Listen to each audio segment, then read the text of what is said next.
إذا كان لتفسير سورة البقرة لدواي أوي كباسي فضل بلوباي أم سورة من كرت ودو آيات من باس كرت لسرتاي سورتك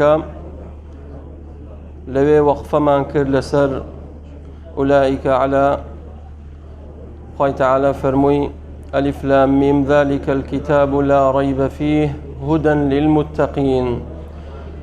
أمرو بشتواني قال تعالى باب زانين من هم المتقون كن أواني كوا تقوى دارا وبكي أوتري صفات أنشيا وبواعث التقوى بالنركاني تقوى شيا تشتي كوا بالي إنساني مسلمان نات برو تقوى بيبات ومراتب مقامات تقوى قال تعالى ارمتي درمان بباسي ليو ذكين فرموي أولئك على هدى من ربهم.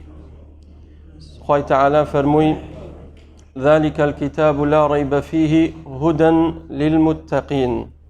كواتا أم قرآن هداية رينماي إمي مسلمان كات بوكي بو أهل تقوى بأندازي تقوى كات بأندازي لخواتر ساند أو أندا سود لا قرآن وكلام خواي قراء بينيت بكشي أو تري متقي تقوى لكلمة وقاية وهاتا يعني خوباريزي يعني كاتك استاكبون من أن فيروس بلاو بوتو وزارتي صحة وتندرستي وما مستعيان وهمي هاتا تسرخد على خوتان بباريزن يعني وقاية بخوتان دابنن إتر ئەوەی کە ویقایە بێ مەسەلەن دەمان بکێ ببەستن دەستان جوان بشۆن دەم چاوتان بشۆن وەسائلەکان هەمووی ئەگریتە بەر بوو ئەوەی تۆ پارێزراو بی لەو ڤایرۆسەیان لەو نەخۆشیە.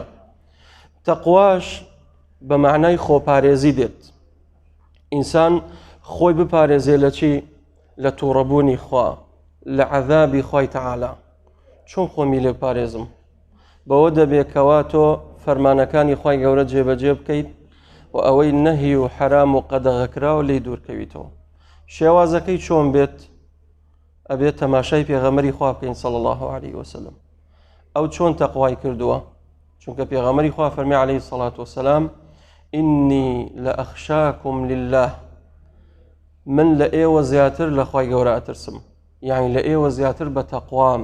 پێغەمبەری خوا فەرمی صلی الله عليه وسلم کەواتە تەماشای ڕەسوڵ الله کەین عليه الصلاة والسلام چۆن خۆی پاراستووە لە حرامەکان، چۆن دوورکەوتەتەوە لە حرامەکان، چۆن ئەوامر و فەرمانەکانی جێبەجێ کردووە، ئێمەش چاولەوەکەین وەکو ڕەسوڵی ئەکرەمەکەین پێغەمبەری خوا صلی الله عليه وسلم. کەواتە ئەمە سەرەتا کەلیمەی متەقین چێ؟ بەکێ ئوترێ متەقی؟ ئەی مەراتبی تەقوا چییە؟ مەقاماتی تەقوا یەکەمیان خۆپارێزی لە کوفر و شرک کە ئەمەش مەقامی ئیسلامە. بە کەسێکە ئوترێ متەقی سەرەتا ئەبێ خۆت بپارێزی لە کوفر و شرک.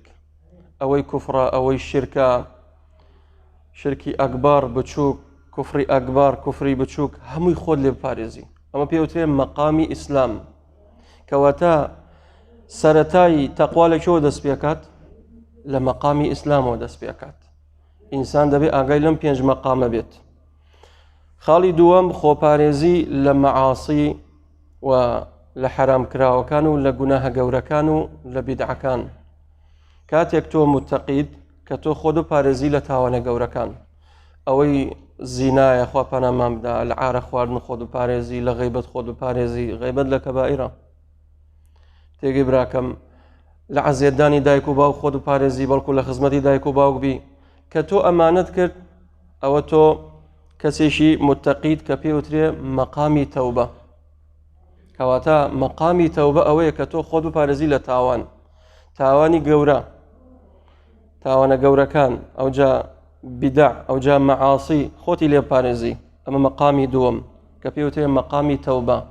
مەقامی یەکەم پێ وترێ مەقامی ئیسلام یان مەرتەبەی ئیسلام. دووەم مەرتەبەی تەوبە بوو. سێمیان خۆپارێزی لە شوبوهات. ئینسانی مسلمان دەبێ خۆی پارێزێ لە شوبوهات، نەفسی معەڕەز نەکا بۆ شوبوهات. ئیتر ئەو شوبوهاتانی شوبوهاتی ئیلحاد بێ، شبهاتی ئەهلی زەیخ و ئەهلی ضەلال بێ، ئەهلی بیداع بێ، ئەهلی قوبور بێت، ئینسان دەبێ خۆی لێ بپارێزێ. ئەمەشیان پێ ئەوترێ مەقامی وەڕع، ئینسان دەمێ وەڕعی هەبێت، ئەوەی شوبهە بێ خۆی لێ دوورەوەکات. لە هەرچۆ شوبهە بوو خۆمی لێ دوورەوەکە، چونکە ئاياتی محکەممان هەیە، هن أم الكتاب وأخر متشابهات. أبي متشابهات بقرين وبلاي محكم بزينم آيات معناي چییە؟ نەکبێن ئاياتەکان بدەین بەیەکە. ئینسانی مسلمانی بە تەقوا وەڕعی هەیە، ئەگەڕێتەوە بۆ دەقی ئاياتەکان، بۆ ئاياتی محکەم، متشابهش ئەگەڕێنەوە بۆ ئاياتە محکەمەکان، بۆی لێ تێبگا لە قورئان، نەکەمووی بدا بە قەدیەکایە. ئەمە مەقامی وەڕعی پێوترێ. چوارەمیان خۆپارێزی لە فضولی مباحات. هەندێک مباحات هەیە تۆ خۆتی لێ بپارێزە، یعنی ڕاستە ئەگە بیشێکی حرام نییە، مباحە بۆ تۆ، بەڵام هەر خۆتی لێ بپارێزی، ئەمە پێوترێ مەقامی زوهد. ئەڵێن ئەم فڵانەکە زوهدی هەیە، یعنی ئەو کەسە لەگەڵ ئەوەشی کە ئەو کارە یاخود ئەو ئیشەکەی کە حەڵاڵە مباحشە بۆی کە بیکە، بەڵام نایکە، ئەمە پێوترێ مەقامی زوهد. پێنجەمیان خۆپارێزی لە چی؟ لەوەی کەوا دڵەکەت ئەملاولا نەکات، یعنی دڵت التیفات نەکا بۆ لای غێری خوا، ئەمەشیان پێوترێ مەقامی مشاهدە. کەواتە ئەم پێنج مەقامە ئینسانی مسلمان دەبێ وریای بێ. مەقامی یەکەم چی بوو؟ مەقامی ئیسلام. بەچیە بێت مەقامی ئیسلام؟ خۆپارێزی لە کوفر و شرک. مەقامی دووەم مەقامی تەوبە. بەچیە بێت؟ خۆپارێزی لە گوناهە گەورەکان و محەڕەمات و بیدعا، ئەمە پێوترێ مەقامی تەوبە.